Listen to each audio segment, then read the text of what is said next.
drops to the greatest hits. This is Trash Can Tidbits. Hey there, everyone. I'm your host for Trash Can Tidbits, Beaton, and I got another round of random trivia for you this week, once again in VRChat. My fursuit head is having a little bit of repair, but I hope to get it back soon. Until then, enjoy my virtual self. Last time, I asked the question, what blooper is seen in the background before Eva Marie Saint shoots Cary Grant in North by Northwest? The answer is a boy covering his ears. It's very obvious, too. You can very clearly see it.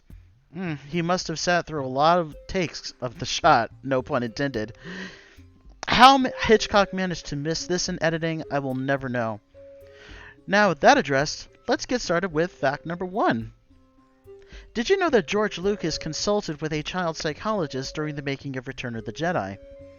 This was because during the making of and following the release of The Empire Strikes Back, the revelation that Darth Vader was Luke Skywalker's father was perceived as a lie for many people, including children under the age of 12. Lucas was advised by a child psychologist that children would not believe Vader's claims unless another adult character definitively told Luke that Vader was indeed his father. So it was written into the script that Yoda would be the one to tell him the truth. Fact 2. Did you know that Teenage Mutant Ninja Turtles 2: Secret of the Ooze had the Turtles fighting with their weapons in just one scene for the entire movie? Though the first film was a huge success, and still ranks among the most successful independent films of all time, there was a huge outcry from parents over the level of violence and the use of the Turtles as trademark weapons.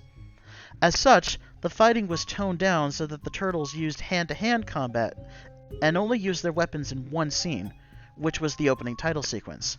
After that, they don't use their weapons again, even though they have them for the whole movie. Fact 3. Did you know that there is yet another connection between Eddie Murphy and the current Haunted Mansion movie?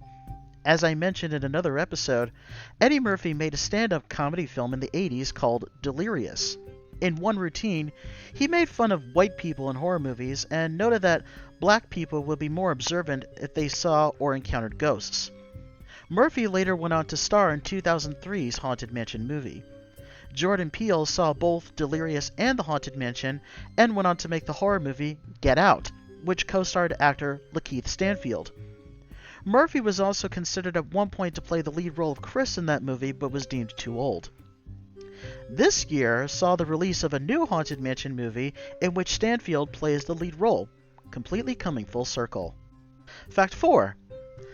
Did you know that the original Star Trek series was largely inspired by President John F. Kennedy's statement of the new frontier of space? Kennedy boldly proclaimed before the world in his 1962 speech that the United States would be the first to put a man on the moon by the end of the decade. Star Trek the original series was inspired by that speech and began airing in 1966, and has since become one of the most influential franchises in entertainment history. Coincidentally, the 2009 Star Trek film from J.J. Abrams' Kelvin timeline features actor Bruce Greenwood as Captain Christopher Pike, Captain Kirk's predecessor on the Enterprise.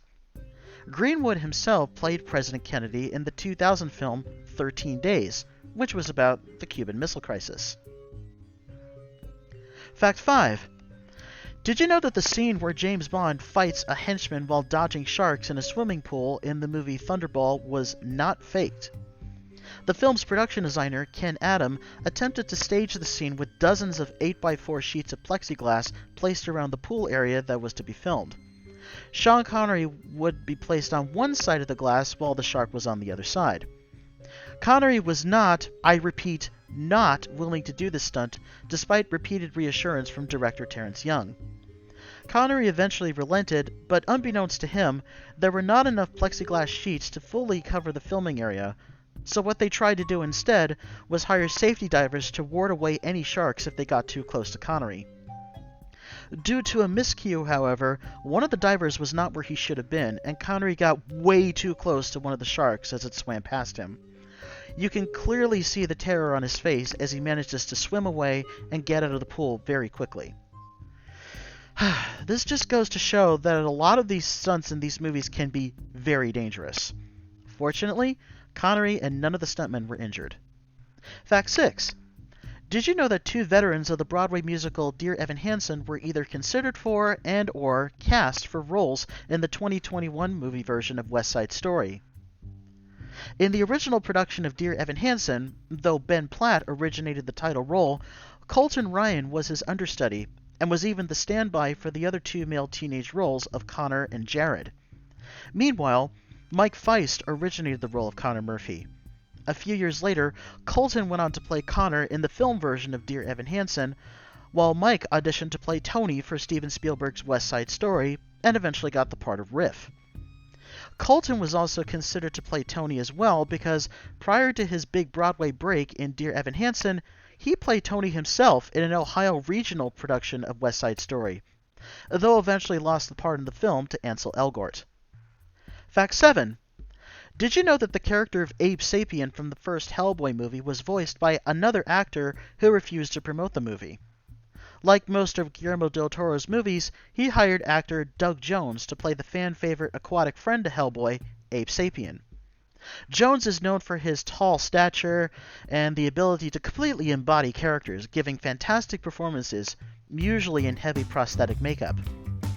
He physically played Abe, but studio execs were concerned that Jones was not famous enough. So they hired actor David Hyde Pierce to dub Jones's voice, which to me is weird because, in character, both of them sound exactly like each other.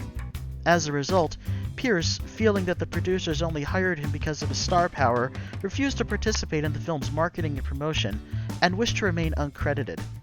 He felt that Abe was entirely 100% Jones's character, and did not wish to detract from his performance. Good sense eventually prevailed, and Jones's own voice was heard as the character in future Hellboy projects. Fact 8. Did you know that Barbie was originally going to appear in the first Toy Story movie? She was going to be the love interest for Woody, but Mattel eventually got cold feet and refused to allow Barbie to be in the movie, and so Bo Peep was created instead. The same thing happened when Hasbro wouldn't allow G.I. Joe to be in the film once they read that the script called for a toy soldier to be blown up by the kid next door, Sid. Once it became clear that Toy Story was going to be a success, Mattel did allow Barbie to appear in the sequels.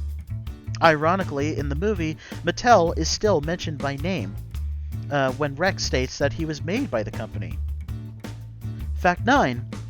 Did you know that Marlon Brando essentially trolled Frank Sinatra during the making of Guys and Dolls?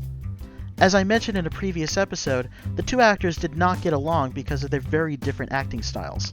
Brando was a method actor, and Sinatra was a one-take man. That made the shooting of their first scene together in a New York diner very difficult. The scene called for Sinatra's character of Nathan Detroit to eat a slice of cheesecake, which he did not like. Brando, being a prankster, decided to troll him and pretend to blow his lines repeatedly so that Sinatra would be forced to take another bite of cheesecake. He wanted to see how long Sinatra could last before he threw up.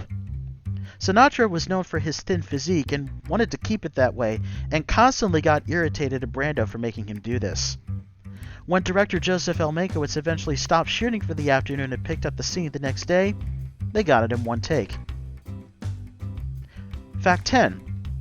Did you know that one actor named Peter missed out on a role meant for another actor named Peter, and vice versa? The first choice for the character of Inspector Clouseau in the original Pink Panther film from 1963 was Peter Ustinov, who Disney fans will recognize as Prince John from Robin Hood. Ustinov was originally going to play the role slightly more serious. 2 weeks before shooting began, however, the actress originally considered to play Madame Clouseau, Ava Gardner, was ultimately not offered the part due to her erratic lifestyle. Ustinov also ended up walking away when French actress Capucine was cast as Madame Clouseau instead, because he felt this could affect the quality of the film if it didn't have a strong cast. Peter Sellers instead was cast as Clouseau, the film became a slapstick comedy, and he became an immediate superstar. 1 year later, in 1964, Peter Sellers was originally cast as conman Arthur Simon Simpson in the heist movie Topkapi, but ended up declining it when filming was delayed. Peter Ustinov took the role instead and ended up winning an Oscar for the role. Ustinov would later play an iconic detective character himself, Agatha Christie's Hercule Poirot, in 6 films. And here's today's trivia question for you. The video game Jak 2 from Naughty Dog had a slew of new characters for Jak and Daxter to interact with, not the least of which is the blind and mute soothsayer Onin and her animal interpreter, the smart aleck Pecker, who eventually becomes a thorn in the side of Daxter. While Daxter is an Ottsel, an otter and weasel hybrid, Pecker is a hybrid too, though his species is not directly referenced in the game, but is mentioned in promotional materials and the game's strategy guide. You guys remember strategy guides? Anyway, my question to you is, what is Pecker's species? And there we go for this episode. Do you like what I brought you? You got any trivia you want to share with me? Go ahead and comment below, and please don't forget to like, subscribe, share, and ring the bell to be notified for any future videos. Thanks for watching, and I'll see you next time.